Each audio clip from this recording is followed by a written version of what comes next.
ஜோதிட உறவுகளுக்கு வணக்கம். மேஷம் ராசிக்கான சனிப்பெயர்ச்சி பலன்கள். இதுவரை உங்களது லாபஸ்தானத்தில் இருக்கும் சனி பகவான் விலகி அயன சயன போக ஸ்தானத்திற்கு செல்கிறார். 3ஆம் பார்வையால் தனவாக்கு குடும்ப ஸ்தானத்தையும், 7ஆம் பார்வையால் ரணருண ரோக ஸ்தானத்தையும், 10ஆம் பார்வையால் பாக்கிய ஸ்தானத்தையும் பார்க்கிறார்.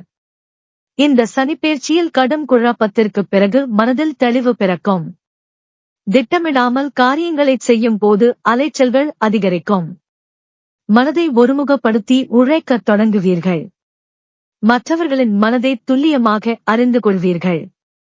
உத்தியோகஸ்தர்களுக்கு இந்த பெயர்ச்சியின் மூலம் பதவி உயர்வு கிடைக்கும். வியாபாரிகள் வாடிக்கையாளர்களிடம் நிதானமாகவும் கோபப்படாமலும் நடந்து கொண்டால் நல்ல லாபங்களை அள்ளலாம். அரசியல்வாதிகளுக்கு உங்கள் முயற்சிகள் அனைத்தும் வெற்றி பாதையை நோக்கிச் செல்லும். கலைத்துறையினருக்கு புதிய வாய்ப்புகள் தேடி வரும். அவற்றில் உங்கள் திறமையை வெளிப்படுத்தி ரசிகர்களின் ஏகோபித்த ஆதரவை பெறுவீர்கள். பெண்மணிகளுக்கு கணவரிடம் அன்பும் பாசமும் அதிகரிக்கும்.